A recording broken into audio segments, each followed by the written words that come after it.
7 August 2025 বৃহস্পতিবার শুরু করছি চেঞ্জ টিভি প্রতিদিনের গল্প অনুষ্ঠান। দর্শক, আপনাদের সঙ্গে রয়েছি আমি জাহিরুল ইসলাম টুটুল। শুরুতেই সংবাদ শিরোনাম। হঠাৎ হাসিনার গণহত্যার প্রমাণ তুলে ধরল ভারতীয় মিডিয়া। ডক্টর কলিমুল্লাহ গ্রেফতার, ভেতরের রহস্য কি? বাংলাদেশ সীমান্তে আদিবাসীদের অস্ত্র প্রশিক্ষণ দিচ্ছে আসাম সরকার। এবার বিস্তারিত। হঠাৎ ভারতীয় মিডিয়াগুলো মারমুখী আচরণ শুরু করেছে বাংলাদেশ থেকে পালিয়ে ভারতে আশ্রয় নেওয়া শেখ হাসিনার বিরুদ্ধে। এ বিষয়ে দৈনিক ইনকিলাবের একটি রিপোর্ট সবার নজর কেড়েছে। রিপোর্টে বলা হয়, স্বয়ং ভারতীয় মিডিয়া বলছে ফ্যাসিস্ট হাসিনা গণহত্যাকারী, খুনি, পলাতক, স্বৈরাচার। ভারতীয় গদি মিডিয়াগুলো হঠাৎ 360 ডিগ্রি বিপরীত প্রান্তে ঘুরে যাওয়া যেন কিছুটা স্বস্তির। তবে সবগুলো নয়। ভারতীয় একটি মিডিয়া সম্প্রতি ফ্যাসিস্ট হাসিনাকে দেশটির প্রধানমন্ত্রী নরেন্দ্র মোদীর ফিক্সড ডিপোজিট বলে আখ্যা দিয়েছে। পশ্চিমবঙ্গের কলকাতা টিভির জনপ্রিয় উপস্থাপিকা ইন্দ্রাণী দাশগুপ্ত এবার সরাসরি হাসিনা ইস্যুতে দেশটির কট্টর ইসলাম বিদ্বেষী প্রধানমন্ত্রী নরেন্দ্র মোদীকে রীতিমতো ধুয়ে দিয়েছে। ভারতীয় প্রথম সারি সংবাদ মাধ্যম কলকাতা টিভির চতুর্থ স্তম্ভ নামের সেই অনুষ্ঠানে উপস্থাপিকা ইন্দ্রাণী যেন এদিন নেমে পড়েছিলেন সত্যটা সমগ্র ভারতবর্ষের সামনে তুলে ধরতে। হাসিনা ভারতে পালিয়ে আশ্রয় নেওয়ার 1 বছরের মাথায় গত 4 আগস্ট এই অনুষ্ঠানটি সম্প্রচারিত হয় টেলিভিশনটির পর্দায়, যেখানে এই উপস্থাপিকা ভারতীয় প্রধানমন্ত্রীকে উদ্দেশ্য করে খোঁচা মেরে বলেন, ভারত সবকিছুর পরও শেখ হাসিনাকে আশ্রয় দেবে, তাকে এই ভূখণ্ডে বসেই রাজনীতি করতে দেবে।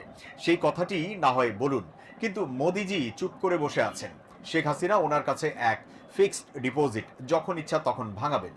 শুধু তাই নয়, যেখানে ভারতীয় মিডিয়া মানেই হাসিনার গুণগান, সেখানে গতানুগতিক ফ্যাসিস্ট খুনি হাসিনার প্রশংসার বিপরীতে গিয়ে করা হয়েছে মুন্ডুপাত। হাসিনাকে সম্বোধন করা হয়েছে গণহত্যাকারী, পলাতক, ফ্যাসিস্ট হিসেবে।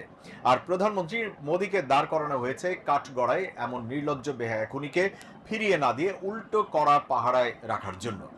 এদিন এই উপস্থাপিকাকে আন্তর্জাতিক গণমাধ্যম বিবিসির বরাত দিয়ে 24-এর গণ অভ্যুত্থানের সময় হাসিনার সেই মারণাস্ত্র ব্যবহারের কল রেকর্ডের সত্যতা তুলে ধরতে দেখা যায়।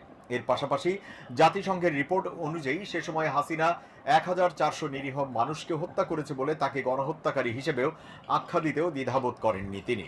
উপস্থাপিকা ইন্দ্রাণী এরপর তুলে ধরেন হাসিনার বিচার কার্যের বিষয়টি। হাসিনার নামে বাংলাদেশে গ্রেপ্তারি পরোয়ানা জারি রয়েছে, আর অন্তর্বর্তীকালীন সরকার প্রধান ডক্টর মোহাম্মদ ইউনূস বারবার হাসিনাকে ফেরত চাইলেও মোদী প্রশাসনের মুখে কুলুপ আঁটার বিষয়টিও সামনে নিয়ে আসেন তিনি।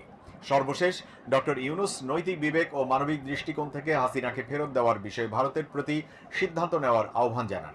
আর গত ডিসেম্বরে আনুষ্ঠানিকভাবে ভারতের কাছে চিঠির মাধ্যমে খুনি হাসিনাকে ফেরত দেওয়ার অনুরোধ জানায় বাংলাদেশ। কিন্তু এখনো বিষয়টি নিয়ে কেন চুপ মোদী সরকার, সেই প্রশ্ন রেখে উদ্বেগ জানাতে দেখা যায় ভারতীয় এই সাংবাদিককে। এরপর তিনি মন্তব্য করেন, পুরনো বন্ধুত্ব কিংবা রাজনৈতিক কোনো মতবাদ দিয়ে তো আর সাধারণ মানুষের গণহত্যাকে ন্যায্যতা দেওয়া যায় না।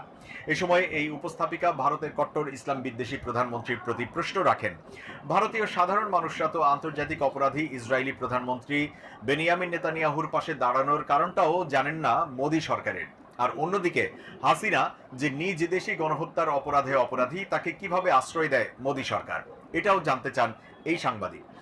ভারতীয় এই গণমাধ্যমটি আর সাংবাদিক ইন্দ্রাণী স্বৈরাচার গণহত্যাকারী হাসিনার মুখোশ খুলে দিয়ে সত্যটা জাতির সামনে তুলে ধরায় বেশ প্রশংসিত হচ্ছেন ভারত ছাপিয়ে বাংলাদেশ তথা বিশ্বজুড়ে।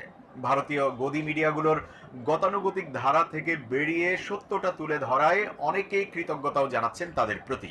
কিন্তু এরপরও কি ঠিক হবে কট্টর ইসলাম বিদ্বেষী হিন্দুত্ববাদী মোদী? এরপরও কি দাদাবাবুরা ফিরিয়ে দেবে ফ্যাসিস্ট গণহত্যাকারী হাসিনাকে? সেই প্রশ্ন যেন থেকেই যায়। তবে ভারতীয় মিডিয়াগুলো যে বুঝতে শুরু করেছে বাংলাদেশে ফ্যাসিস্ট হাসিনার দিন শেষ। হাসিনা এখন বাংলাদেশে ফিরলে তা হবে কারাবরণের জন্য, ফাঁসির মঞ্চায়নের জন্য।